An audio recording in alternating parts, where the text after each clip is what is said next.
I'm MarzGurl. And I'm JoshKnightTheFirst. And welcome to episode 9 of MokkoriPlay, the only podcast dedicated solely to all things City Hunter. On today's podcast, we're going to cover episode 9 of City Hunter, titled The Gambling Queen, Betting on Great Love. So as we're recording this episode, it is actually January 1st, so Happy New Year to everybody who listens. Happy 2022. Yes. Or, whatever year you might listen to this later on. Yes, because time is irrelevant when you're listening to something that was already recorded in the past.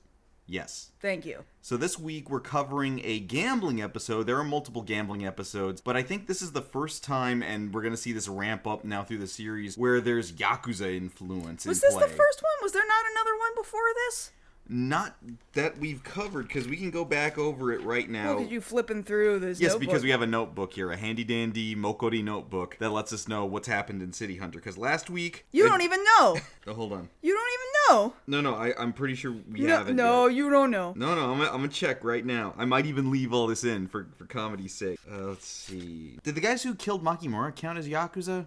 Are they Yakuza? I don't know. Because they're just a criminal organization. The specific term Yakuza isn't used. Yeah, criming does not necessarily equate to Yakuza. There's like thugs, but unless they're organized correctly, I guess they would not be Yakuza. Yeah, because 4 is also a crime syndicate for trafficking, but they're not Yakuza. 3's not Yakuza.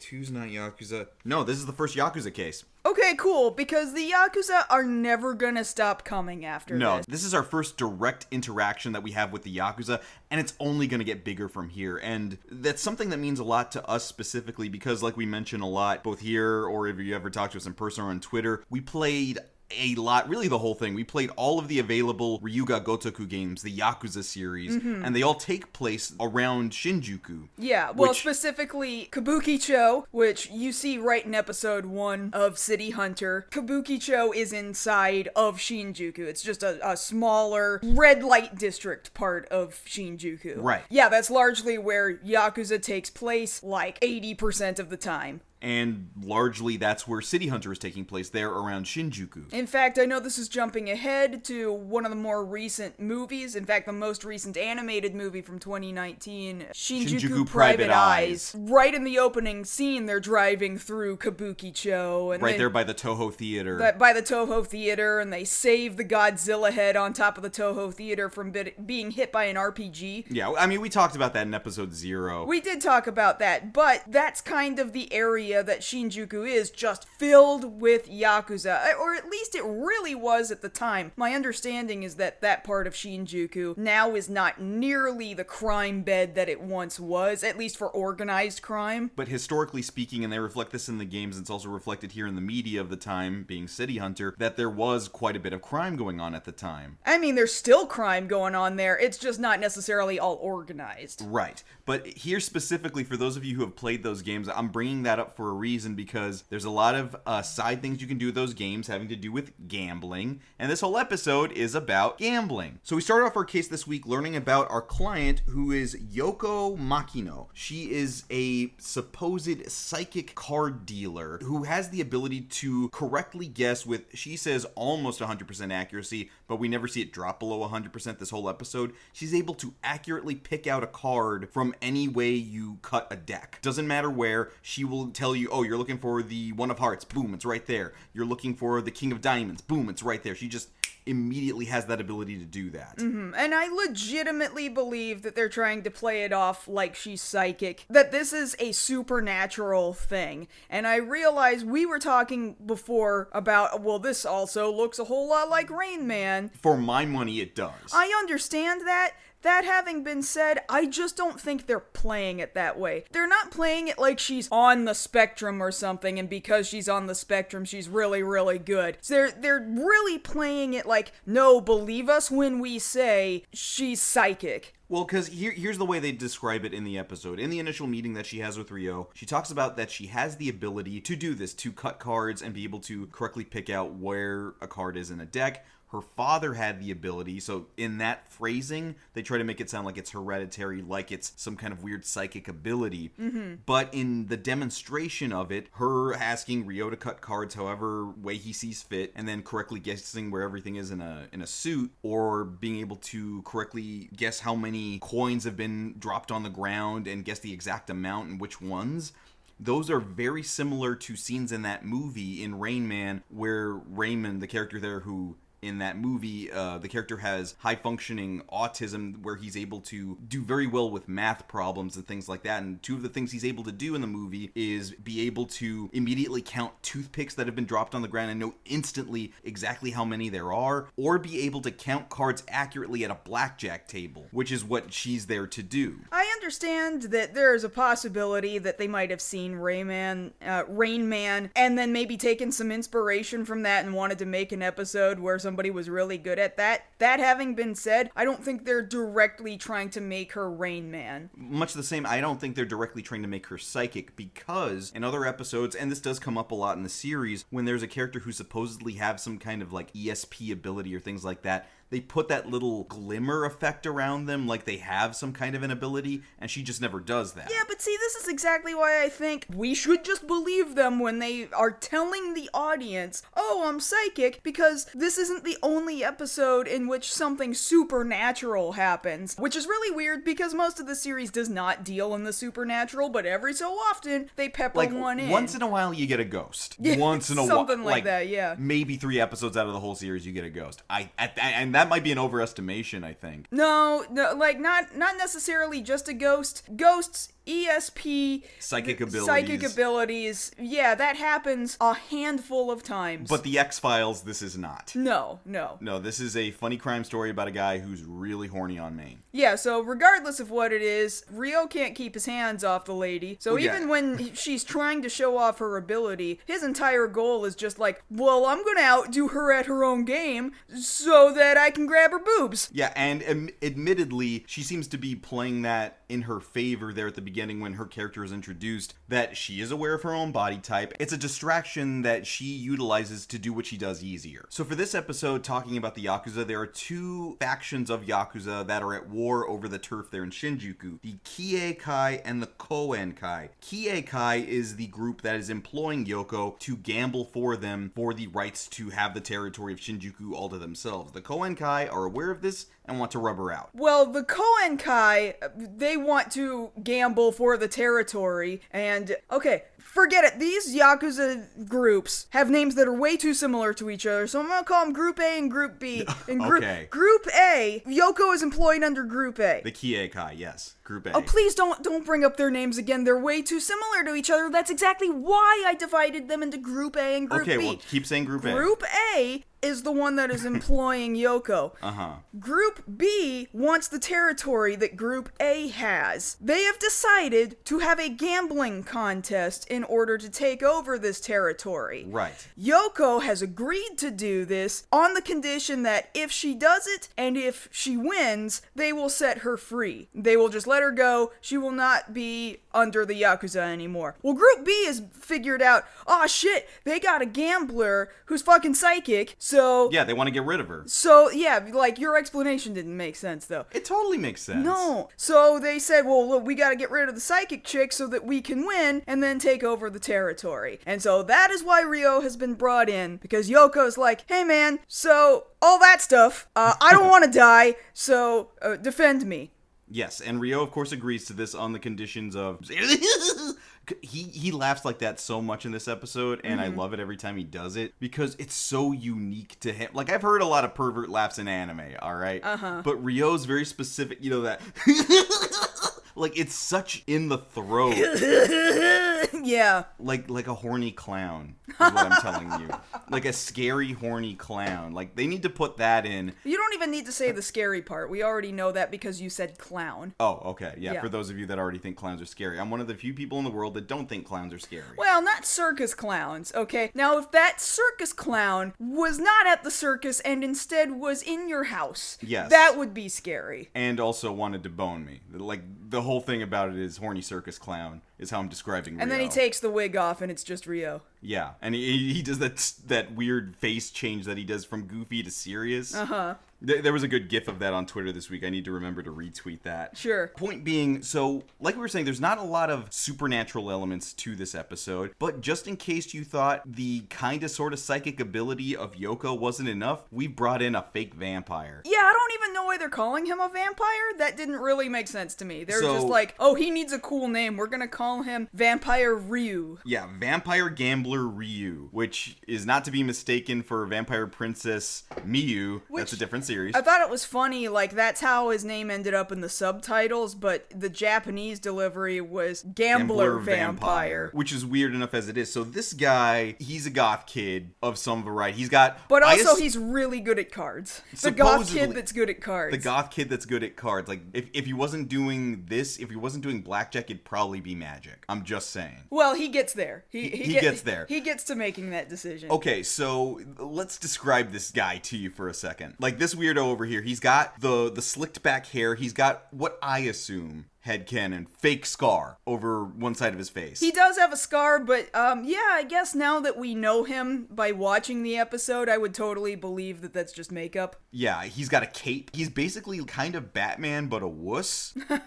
But he's also Gambit somehow. He's not cool version of either one of those characters. No, he's not. He's this guy who you assume he thinks he's cool. Yeah. And if you question him on it, he'll under his breath say, "My mom thinks I'm cool." So Ryu has been hired by Group B. Thank you. All right. I know it's the Koen-kai, but when Yes. we're talking back and forth between the Kie-kai and the Koen-kai, that's a little too much. And also, I don't think our audience might necessarily... Yeah, so like, we'll keep it I simple. don't want to confuse them. Okay, so Group B, Yakuza Group B, has hired Ryu to go ahead and take on Yoko, but Ryu has a very big superiority complex in that he won't even go to the actual match they're going to have. He needs to face Yoko now to see if she's even worth going up against in a gambling competition. Well, on top of that, he needs to be able to murder her. So if they're going to murder her, that must be done before the competition, so he may as well show up. So he busts into this casino that they're at where Ryo is in a heated losing game of strip heads or tails where he's already down to his boxers. And he's still very willing to keep going. Of course, because, exhibitionist. And they go ahead and have this little contest between each other. Ryu and Yoko have a quick game of poker where Ryu decides to cut the cards, and Yoko immediately undoes his technique by folding each time. Now that's genius because he never has a chance to even use his technique if she completely takes that out of the game. Uh-huh. Like that's He's like, well, you can fold if you want, but at least look at your cards that I have dealt to you. And she's like, I don't even need to look at them when I already know that you've got a hand that's going to beat me anyway, so why would I need to look at them? Yeah, but you look at it that way to a certain extent. That's champ moves right there of like, oh, you have a card technique? Fold. Like it's a little smarter than flipping the table at like a chess tournament. Yeah. It's just completely take him out of the game. And I imagine she knows she's screwing with him. Like she's so aware of her psychic ability, her ability to count cards that she's not even worried about it.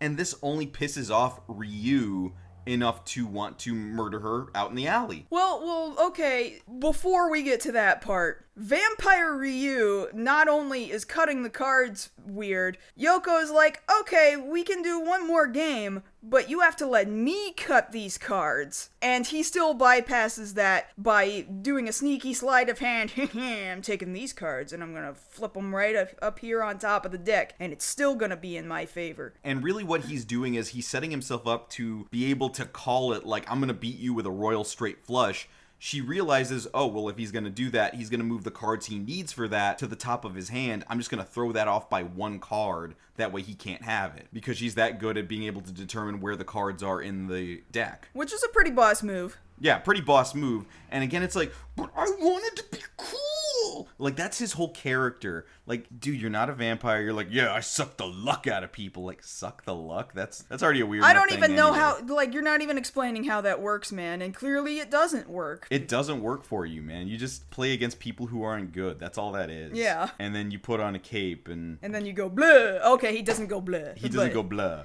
he'll go blah later, right? He chases them out into the back alley, and then he starts throwing cards at them, and the cards cutters... He's acting like he's Gambit. He's got these razor... Oh, okay, more like the Joker specifically. There's no kinetic energy here, just razor playing cards being thrown, and Ryo happens to have those same knives that Sayako usually has on her. Yeah, why does he have those? He doesn't typically have those. I don't think he ever uses those ever again. I know, like, he's always got his 357 on him, but this is one of the rare times it's like, oh, I just happened to bring knives with me today. I mean, I guess the animators just really wanted it to look cool for him to be able to go, oh, you've got a card, ha, knife, and just take the cards out in midair. It's like, nah, man, we're gonna have a showdown. I'm gonna flip the coin like it's the Old West, and when the coin hits the floor, we're gonna shoot. Ready and flip. And of course, Ryo's too quick with it.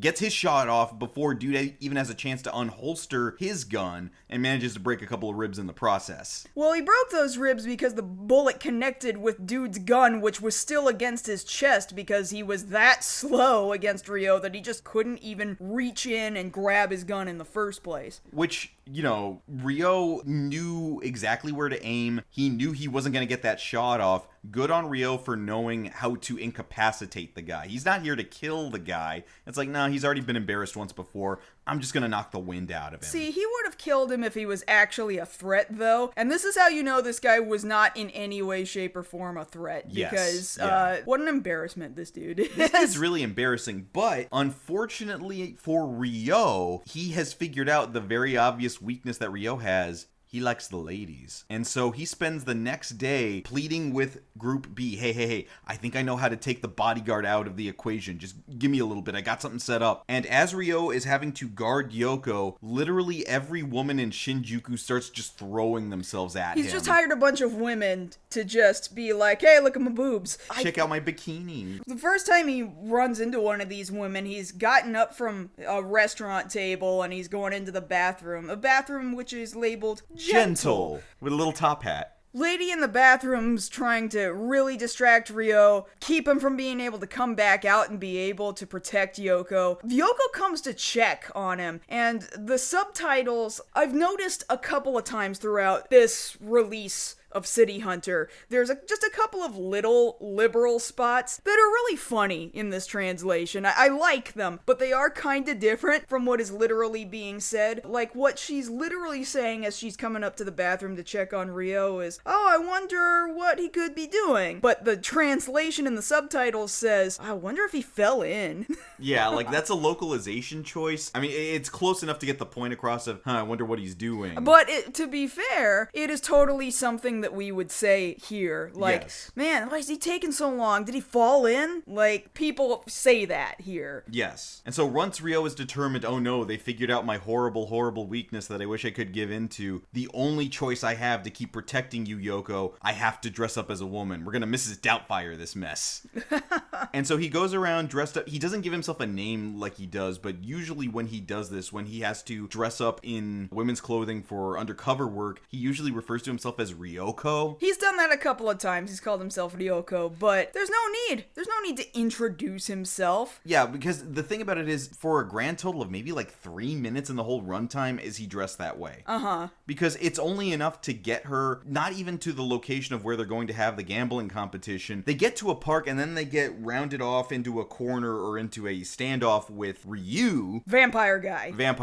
Fake vampire. And off screen, that's how you know, again, that they weren't even a threat this week. Off screen, Ryo kicks everybody's ass. Yeah, I was a little disappointed, if I'm to be honest. Yeah, and that's kind of, like, the episode wraps itself up really quick as far as that goes. I thought it was funny that one of these other Yakuza dudes actually found Ryo to be attractive. Oh, the head of Group B. The head of Group B is like, oh, I think she's cute. And everybody's like, I don't see what you see, man, but good for you. It takes all kinds. And then Ryo has to show, hey, you sure you still want me? Ah, God, no. Which, you know, a little bit of trans panic there. There's just a hint of trans panic. But also, you really could read it just like, oh, this whole time it was the guy we we were trying to get rid of so that we could get rid of the girl. Oh, that's not who we thought that was. Which is how I chose to read that. That's preferable. Now, here's the weird thing about it. So, of course, Yoko participates. Yoko wins. She, oddly enough, is granted her freedom. The Yakuza Why would that be odd? One, it's odd that I think the Yakuza didn't renege on their deal with her of like, no, she's too good of a gambler. We're going to keep her. Yeah, we got Shinjuku and we get to keep our person. Why wouldn't we do that? So, good on the Yakuza for being honorable. Wow. But secondly, the more interesting thing is that this whole episode, Kaori has been on a trip. Ryo tells us at the beginning of the episode that she has left him broke and she's gone somewhere and she'll be back later. And by later, it's the end of the episode. They just needed an excuse to ditch him so that he could flirt with some other girl for a while. As you know, from a writing perspective, they just needed an excuse to just, sure, she's quote unquote on a trip. She's just not here right now. And the thing of it is, you imagine, right, not that much time has passed from the scene where she beats the other group and has gained her freedom to the next scene where Kaori and Ryo are just walking down the street, and we see that quite quickly, Yoko has gotten married. Like, immediately. Like, and what was that all about? Also, very convenient that they were right there, walking right next to her wedding, just as it was let out, and she's already married right now. Yeah, right now. Right now. Like, think about that mess. Oh, she must have had a wedding dress ready. She had a location ready. I didn't even know there was a chapel like that in Shinjuku, quite honestly. Right. And we've been there. Yeah. So I don't know where that chapel is. I mean, maybe it was there in the 80s. I wasn't in Japan in the 80s. Yeah, admittedly, neither of us were for obvious reasons. Some of us were only like a year old, 2 years old. Yeah, both of us. That's how old we were. That's how that works. And Ryo says, okay, I'm going to do the heads or tails thing one more time. Heads? Haha, tails. I get Mokkori times. Are you her husband? You can take the Mokkori times. And it's like, but it's almost honorable? Almost, but it's like, it's kind of weird, but at it's least almost he's honorable. aware enough to know, oh, well, I mean, I get it. She's married now. I'm gonna act like I'm the bigger man. But also, you were never the man. Like, that was never a thing, man. Like, because one of the things we're doing outside of this podcast is we're going through the show Superstore, and there's a character there, Marcus, who keeps calling dibs, and everybody keeps telling him, dude, dibs were never a thing. Dibs on people and relationships. Yeah, and it's kind of the same way I feel about Ryo in a lot of these circumstances of like, man, dibs aren't a thing. Yeah. You don't get to call dibs on something you were never in the running for. Yeah, this person never wanted to interact with you that way. Like, you kept grabbing her ass, and she kept hitting you. And feeling up her thigh. And she kept hitting you with stuff, man. You were never a thing. And of course, Kaori, not realizing that Yoko, the bride that she sees in front of her, was the client that she completely missed out on, immediately attacks Ryo for like, how are you gonna hit on somebody on their wedding day? And immediately comes out with the boomerang 10-ton hammer. Yeah, as a boomerang. I thought that, like, she pulled the boomerang out of her, like, groceries or things that she's bought or whatever. Like her giant bundle of packages, right? Immediately disintegrates and makes way for this 10-ton hammer. And she can boomerang it. Like, it goes flying in a and Thor circle. Yeah, that's actually the best description of it. She has Thor-like accuracy with the hammer. Yeah. That's amazing. You hear the... as it whips through the air towards Ryo. In a circle, flipping over and over and over. Man, I never even thought about that. Is Kaori worthy? Worthy of the hammer? I mean, she's got her own hammers. Worthy of Mjolnir? Yeah. Oh man, now I need, if anybody's actually listening to this, somebody make fan art of Kaori threatening Ryo with Mjolnir. I need to see that now. Or Thor even just being there and being shocked, like, holy shit, this woman just picked up my hammer. Yeah. Yeah. Or them holding the wrong hammer, like she's holding Mjolnir and Thor's holding the 10-ton hammer. Uh-huh. Now I want to see that. I do want to see that. I think that'd be great. And that's it. That's our case for the week. So next week, we're going to get even more Yakuza action when we have to deal with basically a Yakuza princess. There's a lot... Dude, this is our first major case next week of that. This franchise has so much Yakuza and so many, like, princesses. Yakuza princesses, even. Yeah, princesses, Yakuza, and Yakuza princesses. 3 different categories. And I mean, they don't call them Yakuza princesses. That's just our shorthand for it, but it's always like daughters of Yakuza bosses. Right. So, Yakuza princess, like, she's Yes. the heir to this patriarchy, and she'll one day be the monarch. And like, this happens multiple times. It happens even more so in season 2. Yeah, yeah. But for here, coming up in episode 10, that's going to start happening. So come back next time when we cover the 10th episode of the TV series, Dangerous Tutor? Heartful home cooking for a high school girl. If you want to catch us outside this podcast, you can always find us both over on Twitter. I'm at JoshKnightTheFirst. And I'm at MarzGurl. Thank you all so much for listening to our 9th episode of MokkoriPlay. And if you don't come back next episode, I'm gonna take a swing at Josh with a bat while he sleeps. Wait, why would you do that?